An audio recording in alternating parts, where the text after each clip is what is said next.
салом бинандагони арҷманд, ман Хиромон Бақозода нашри барномаи ахбори озодиро аз рӯзи 14 сентябр тақдими шумо мекунам. Таваҷҷӯҳ кунед ба сархати мавзӯъҳо. марзи Тоҷикистону Қирғизистон дубора ноором шуд. Дар тирпаронии имрӯза як сарҳадбони тоҷик куштаву то 5 нафар захмӣ шуданд. ҳарду ҷониб ҳамдигарро гунаҳгор мекунанд. ҳизби наҳзати исломии Тоҷикистон қарори мамнӯъ ва террористӣ эълон шуданаш дар Русияро маҳкум кард ва гуфт ин қарор мавриди сӯистифодаи мақомоти Тоҷикистон хоҳад шуд. меҳмони нохондаи зодрӯзи тифли тоҷик дар Амрико хирсисиё ҳама шириниҳои рӯзи мизи ҷашниро нӯшиҷон кард.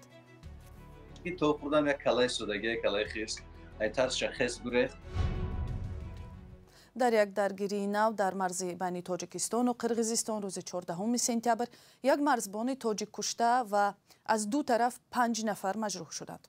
мақомоти Тоҷикистон хабари захмиҳоро тасдиқ карданд, вале дар бораи ҳалокати марзбони тоҷик чизе нагуфтанд.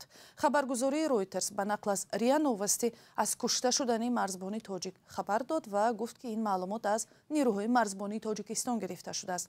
ҳар ду тараф ҳам Тоҷикистон ва ҳам Қирғизистон ҳамдигарро дар сар задани даргирӣ айбдор мекунанд. таваҷҷӯҳ кунед ба гузориши хабарнигори мо Фарзони Муҳаммадӣ. ду манбаи мустақил дар суҳбат бо радиои озодӣ ҳалок шудани як марзбони тоҷикро тасдиқ карданд, вале дафтари матбуоти нерӯҳои марзбонии Тоҷикистон дар ин бора хабар надод. як манбаи радиои озодӣ дар беморхонаи марказии шаҳри Исфара гуфт то ҳол 3 захмиро аз Ворӯх ба шӯъбаи эҳё оварданд. вазъияташон вазнин аст. дафтари матбуоти қушунҳои марзбонии Қирғизистон баъд аз зуҳри 14 сентябр захмӣ шудани ду сарҳадбони ин кишварро тасдиқ кард. бино бар хабарҳо роҳи байни Исфара ва Ворӯх баста шудааст. ду тараф силоҳи вазнини худро ба марз наздик оварданд. чанд сокини ҷамоати Чоркӯ ба радиои озодӣ гуфтанд баъди соати 14 аз 4 тараф садои тирпаронӣ шунида мешавад. нирӯҳои марзбонии Қирғизистон гуфтааст имрӯз аллакай сеюм тирпаронӣ миёни марзбонони тоҷику қирғиз сар зад. мақомоти қирғиз дар чанд изҳоротҳо нирӯҳои Тоҷикистонро ба ҳамла ба дидбонгоҳи марзии Қирғизистон муттаҳам мекунад. ҷониби Тоҷикистон баръакс мегӯяд марзбонони қирғиз ба дидбонгоҳи сарҳадбонони тоҷик ҳамла карданд. ҳар ду тараф ҳамдигарро дар оташ додани низоъ айбдор мекунанд, вале сокинони маҳаллӣ мегӯянд дар минтақаи Кех аввалин суда марзбонони қирғиз оташ кушоданд ва дар минтақаи Чорқишлоқу посгоҳи Достук нирӯҳои Тоҷикистон ҷониби ҳамсояро ҳадаф қарор доданд. сокинон мегӯянд ҳар лаҳза эҳтимоли сар задани даргирии нав мавҷуд аст. тақрибан нисфи аз марзи 970 километрии Тоҷикистону Қирғизистон таъину аломатгузорӣ нашудааст. пурра муайян нашудани хатти марз боиси сар задани ҷанҷол байни ҳамсоя кишварҳо мешавад. Фарзон Муҳаммадӣ, Мулло Раҷаб Юсуфӣ, Радиои Озодӣ, шаҳри Хуҷанд. ва бинандагони арҷманд, ҳамкорони мо таҳаввулоти ахири Қирғизистонро пайгирӣ доранд ва ҳар рӯйдоди ахирро аз вебсайти Радиои Озодӣ дунбол кунед. барномаро идома медиҳем. додгоҳи олии Русия ҳизби наҳзати исломии Тоҷикистонро бо як қарори имрӯзааш созмони террористӣ эълон ва фаъолияти онро дар қаламраваш манъ кард. мурофиа пушти дарҳои баста баргузор шудааст. Моҳиддин Кабирӣ раиси ҳизби дар Тоҷикистон мамнӯъ ин қарорро маҳкум кард ва аз тарафдорони ҳизб дар Русия хост ки қаламрави ин кишварро тарк кунанд. моҳи июни имсол Игорь Краснов, додистони кулли Русия, зимни сафараш ба Тоҷикистон гуфт ки онҳо ба додгоҳи олӣ муроҷиат ва дархост карданд ки ҳизби наҳзати исломиро мамнӯъ ва террористӣ эълон кунанд. ҳизби наҳзати исломӣ то соли 2015 дар Тоҷикистон як ҳизби умдаи мухолифи давлат ба шумор мерафт, вале баъди як ошӯби нофарҷом ба раҳбарии муовини вазири дифоъ Абдуҳалим Назарзода додгоҳи олии Тоҷикистон онро як созмони террористӣ номид ва фаъолияташро қатъ кард. мақомот мегуфтанд ки ҳизби наҳзат дар ошӯб даст дошт, вале раҳбарони ҳизб мегӯянд ки ин як иддаои беасос аст ва ҳадафи мақомот аз саҳнаи сиёсӣ рондани як рақиби бонуфуз буд. бинандагони гиромӣ, ҳоло ба як огаҳии муҳим таваҷҷӯҳ кунед. бинандаи гиромӣ, соати пахши барномаҳои телевизионии Радиои Озодӣ аз рӯзи 1 октябр тағйир меёбад. аз он рӯз ба баъд пахши мустақими барномаи ахбори озодӣ соати 19 ва ё 7 шом ба вақти душанбе ва соати 17 ба вақти Москав оғоз меёбад. лутфан ёддошт кунед ва ба дӯстонатон ҳам бирасонеду бо Радиои Озодӣ бимонед. با یک قرار شهرداری دوشنبه از روز 7 اکتبر مراسم دعوت به خدمت در ارتش شروع می شود. جوانانی از 18 تا 27 ساله را که سبب برای تأخیر در انجام خدمت حتمی حربی ندارند به صف نیروهای مسلح از جمله نیروهای مرزبانی، وزارت امور داخلی و گارد ملی جلب می کند. دعوت تا ماه دکبر ادامه می کند و مقامات باید تا روز 5 دکبر گزارش بدهند که چند جوان را به صف ارتش جلب کردند. خدمت در ارتش تاجیکستان همه ساله با سر و صدا درباره سرپیچی جوانان و جلب مجبوری یا به اصطلاح روسی ابلاوا آلوده می شود. روز 14 سپتامبر رهبر چین سی جین پینگ قرار است به قزاقستان سفر کند و این نخستین سفر خارجیش بعد پاندمی کرونا ویروس می شود. این سفر در حالی است که انتقادهای جامعه جهانی از پایمالشوی حقوق مسلمانان در شینجان تا رفت بلندتر صدا می دهند. سازمانهای حامی حقوق حکومت چین را به بازداشت خودسرانه 1 تا 2 میلیون نفر از اویغورهای مسلمان متهم کرده این عمل آن را جنایت بر ضد بشریت خواندند. یک زن اویغور که در یکی از چنین اردوگاه‌ها بوده است به خبرنگار صدای آمریکا نقل کرد که چه روزهای سیاهی را آنجا از سر گذرانیده است. مومن احمدی گزارش می‌دهد. گلبهار حیتواجی تقریباً 3 سال در اردوگاهی به گفته چین باز تربیه بوده است. مرا به تخت خوابم زنجیر بند کرده بودند. 10 روز غذای حاجت کرده نتوانستم. وقتی باری اول گفتم مثل سگ به من چسبیدند و پیش چشم همه این کار را کردم. آن روز گریستم.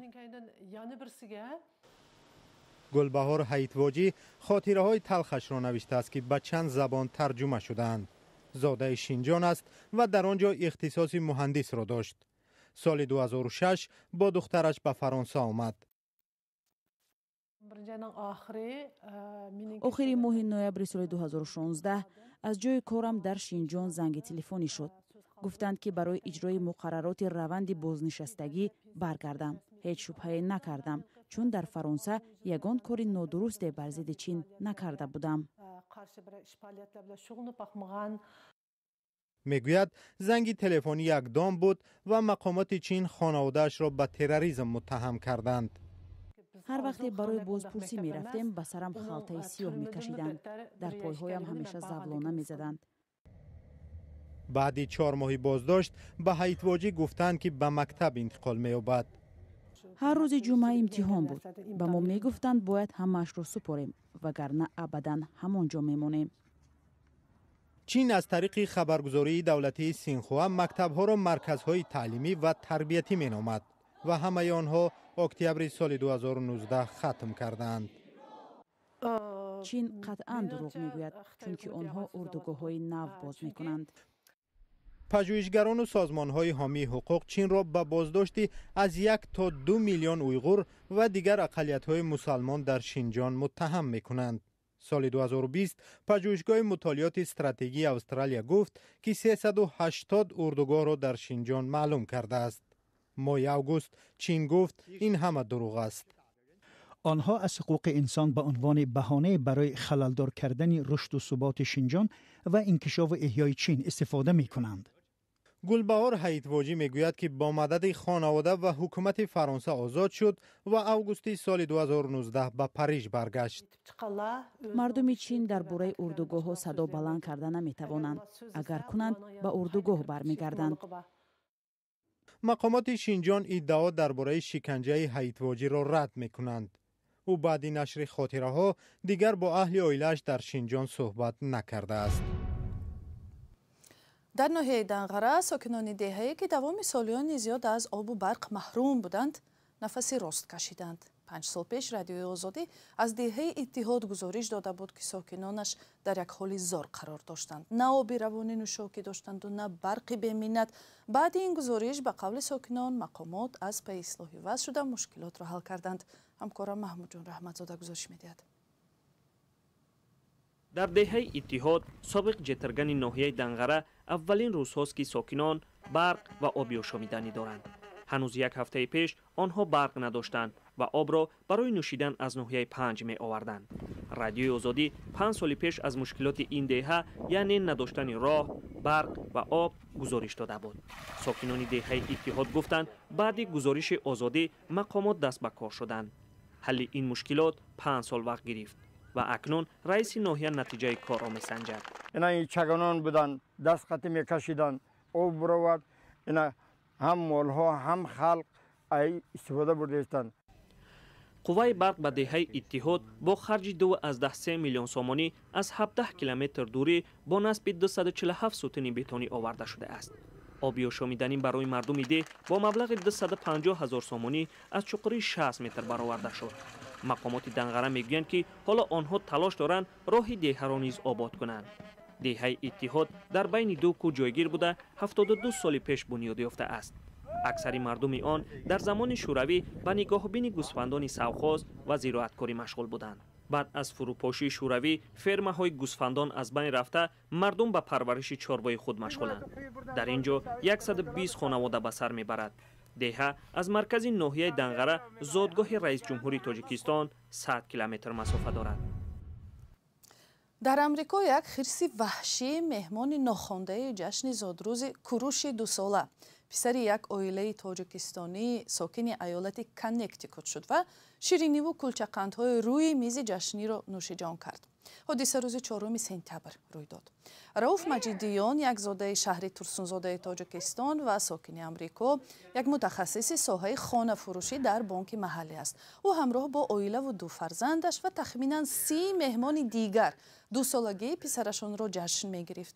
در روی میز باغچه نزدی حولگیش در شهر هارتفورد غربی ضیافت آراستند که کلچه‌قند و شیرینی های دیگری خمیری مثل کپ کیک بخشی مهمی دسترخوان بود. وقتی جشنگیری ناگهان خرسی سیاه وارد حولی شد و همه را ترساند. ما دیروز در یک تماس با عائله رئوف مجیدیان در امریکا از او، همسرش لاورا و کودکانشان لاله و کوروش خواستیم که حادثه فراموش ناشدنی زادروز کوروش را نقل کنند. ما زادروز کوروش دویم زادروز جشن گرفته شده بودیم در قیب خونه. بعد یکی از مهمانمون داد زد تا میخوریم میبینیم خرس سودگی اومده است بکشیده است. در دستش دخترچه‌ش قپیده سودگی بود. دخترچه‌ش گفته است اوچه خرس کی باور میکند به گپ. بعد میگه اومد بکشید تا خوردم یک کلای سودگی کلای خرس ای ترس خرس گریخت. بعد همه کسا داد زدن سر کردیم نجومیده جوش کلاش نبرداشت تو نمو مادرها همه کودکاشون برداشتن و درون دویدن. نه گراژ دویدن یکم برای که خواستیم استاد گذاریم همه مردای کلانسالا داد زدیم طرفی خرس طرفی کودکان بیاد گفته. و سوال دیگرم این بود که ترسشون بیشتر از چی بود و آیا این نوع خرس به انسانها حمله کرده است؟ ای کودکا ترسیدیم اولش بعد دیدیم که نجومید همه با ای خطری دور کردیم همه درون در اومدن. بعد شوخی و خندیده ایستادیم لیکن در واقعش بسیار ترسیدیم. خوب که یگان استاتیستیکایی در حجمی در آدما نیست خیلی بی‌ضرر بود. ما بعد فهمیدیم خرسای سیاه در طبیعت‌های کنکتیکوت بسیار است. ما نمی‌دانستیم خیلی خرسا تا نزدیک آدم آمدن شونه ممکن 3-4 بار دیدگی باشه لیکن اومده نترسیده جشن زادروز ویران کردنش با هیچ که تشکر. رئوف مجیدیان با اهل عائله‌اش از ایالت کنکتیکوت امریکا بود. نقل مفصل‌تر این قصه را از وبسایت رادیوی آزادی تماشا کنید. و قاسم جمرد توقیف رئیس جمهوری قزاقستان راضی شده است که نام پایتخت کشور را از نورسلطان به آستانه تبدیل دهند. توقیف دیروز یک پیشنهاد گروه وکیلان را پذیرفته است و اکنون آن به طرح اصلاح قانون اساسی قزاقستان اضافه می شود. و تماشابینان ارجمند خبرهای از این بیشتر را از سامانه رادیوی آزادی و شبکه‌های اجتماعی ما در فیسبوک، ادناکلاسنیکی و توییتر پیدا کنید.